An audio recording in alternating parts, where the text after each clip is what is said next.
Hey friends, and welcome back to another episode of Entitled People. We got some more Reddit stories to check out today, so be sure to like and subscribe, and let's get into it, guys. Why bother getting engaged? This happened about 12 years ago. I was attending my family reunion with about 400 members in attendance. My dad's girlfriend dropped the bomb that they got engaged with no warning. My dad's fiancée was very rude to my brothers and I since we met her and was very petty. My family also didn't like her. Here's the kicker though. My dad made my mom sign a prenup because he had a good paying job. When my mom filed for divorce 5 years prior to this family reunion, she ended up having way more than him, and he was dragging out the divorce to get alimony. The fiancée saw that she finally won my dad because she was the one mistress that got a ring. Anyway, throughout the day the fiancée would goad me into commenting on her ring or engagement, but I wouldn't because I knew I couldn't say anything nice. She knew I was upset my dad hadn't asked us if we liked her enough to support an engagement, so she wanted to twist my words to get me in trouble.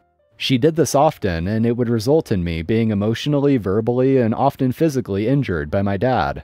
By the end of the day I was exhausted, being basically chased and incriminated.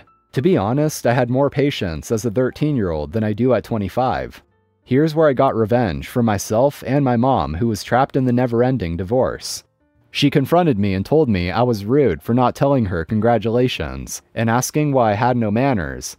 I looked right at her in front of a group of my aunts and said, "I don't know why he bothered proposing. He won't sign the divorce papers with my mom." I can't remember what happened immediately after that, because I truly believed I wouldn't live to see the next hour, but I did. My idiot dad had the unsigned divorce papers in his truck at the reunion, and the fiancée found them. She ran around the most dangerous part of town screaming her head off. My grandma had to track her down and drag her to the car by the hair. I sat in the backyard with my cousins getting eaten by mosquitoes, while I heard my grandma, great-grandma, and aunt threaten my now stepmom that if she stepped out of line and embarrassed them again in their town, it would be the last thing she ever did. She left me alone after that, and I secured my mom's divorce that summer. Customers started crying in the dressing room and wouldn't leave the store. This is my first week working retail, as I'm normally a teaching assistant, but needed extra income for the summer.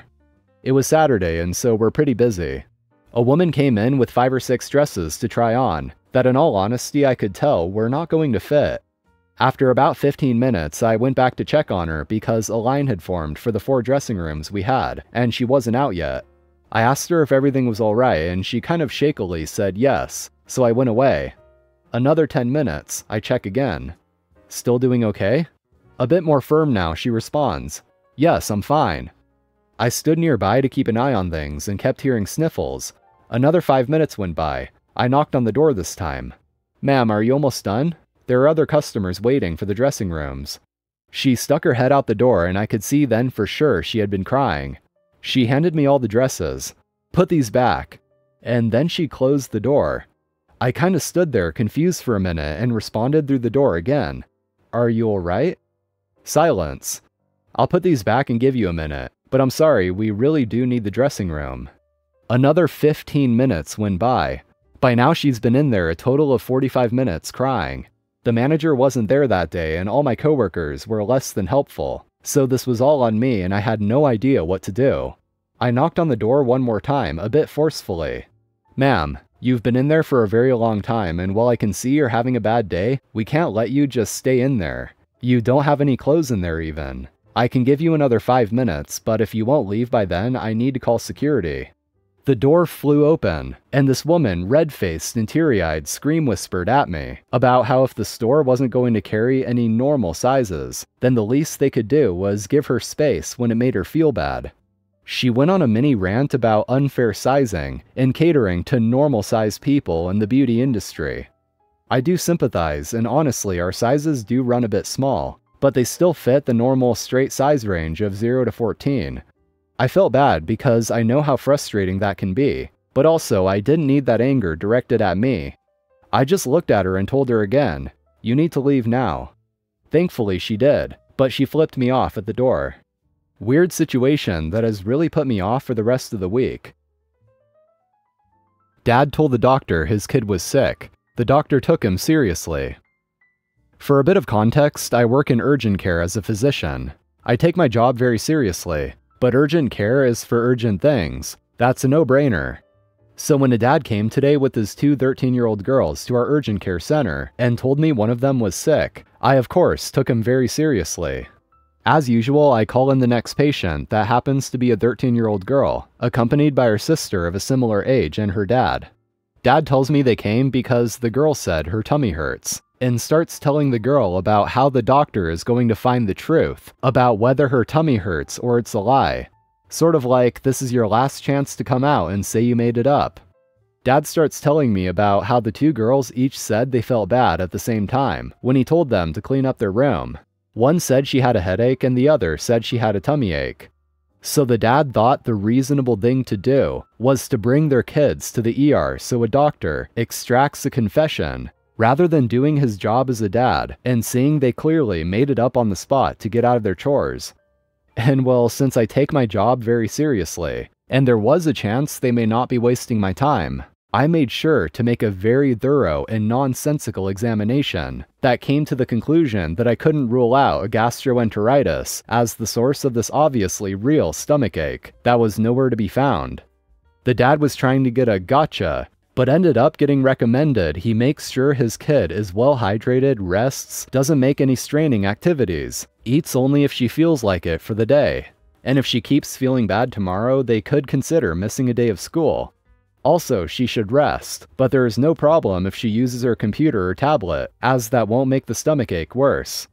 If you make me educate your kids, you're wrong expecting me to do it well. I hope he learned not to waste emergency care resources instead of doing his job as a parent. That just completely backfired on the dad. He thought the doctor was just going to call the girls out on their BS, but instead he gets a medical recommendation to not make the girls clean their room, and even to let them stay home from school if they feel like it. Karen versus baby. Baby wins. This happened when our oldest, now in her 20s, was a baby. I was laid off from my job 2 days before I gave birth to our first child. Believe me when I tell you it was financially rough, but the 5 months that I had home with her were pretty awesome.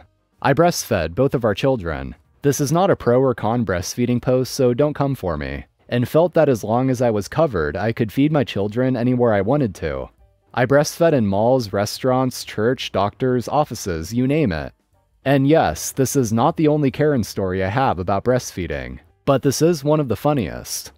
So picture it, it's a beautiful fall afternoon and my daughter and I have headed to the park to go for a walk, but just as we arrive, my daughter decided that she was a little peckish.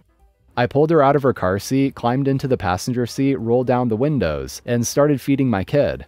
This wasn't the first time I had found myself in the car feeding my kid, so I had a stack of magazines that I would pull out to thumb through while my kid ate. I should mention that my kid was a sipper, so breastfeeding took a minute. Now I had parked my van so the front was facing a copse of trees. To see in my window, you had to walk over to the van. I was trying to be respectful and park in the shade. Okay, mostly the shade part. We had been sitting there for a while before I hear, ahem, outside my window. I look up and there's this stern woman glaring at us. The woman, let's just call her Karen, proceeds to tell me that I am sexually assaulting my child by breastfeeding her. Say what now? I was completely stunned, and as I was trying to come up with a response, my daughter pulls herself off my breasts and blows a raspberry at Karen. My daughter wasn't making a comment, she was just trying to clean out the extra milk in her mouth. But it was funny as hell to see this woman's shocked face when my kid can basically spit at her for insulting her mom. I don't remember exactly what I said after that. It probably was something along the lines of what she said, but I do remember laughing my ass off as Karen walked away. Don't come for my kid, she'll get you every time. Tell paramedics to wait for the next elevator? I don't think so. This happened years ago when I worked in a major city as a paramedic. There were numerous hotels that were converted into a cross between Section 8 welfare housing and homeless shelters.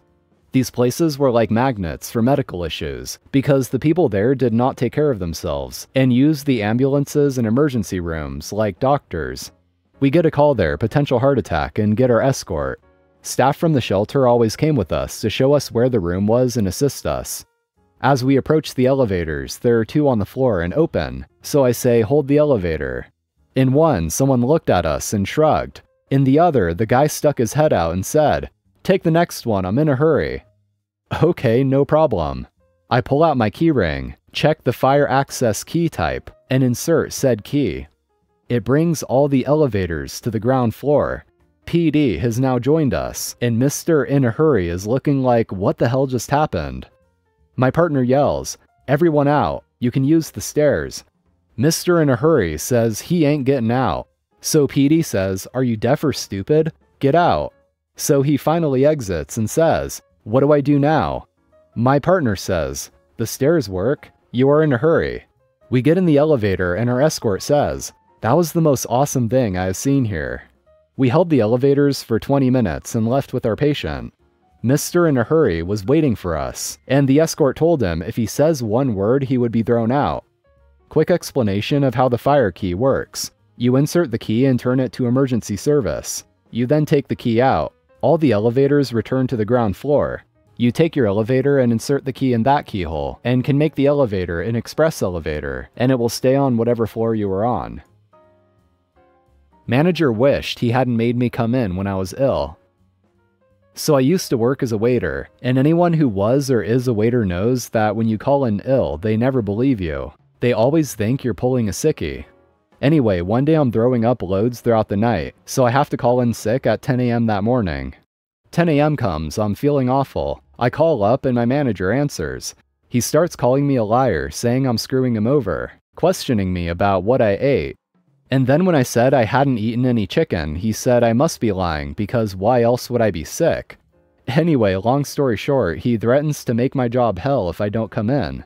So screw it, I went in. We were hosting a big table event and my manager and I were out front presenting the food to the table. It was a fancy restaurant. I have to leave halfway through as I feel ill, and my manager, when he comes to the back, forced me to see him in the office. I said I needed to stay by the toilet, but he said no. So screw it, I went. He sits me down and starts giving me a bollocking. After about a minute, my nausea gets really bad. I lean over and throw up all over him. He looks horrified. I get sent home. That is it for today, guys. Thank you for watching. Be sure to hit that like button if you enjoyed, and also hit that subscribe button for more. So have an awesome day. I'll see you next time.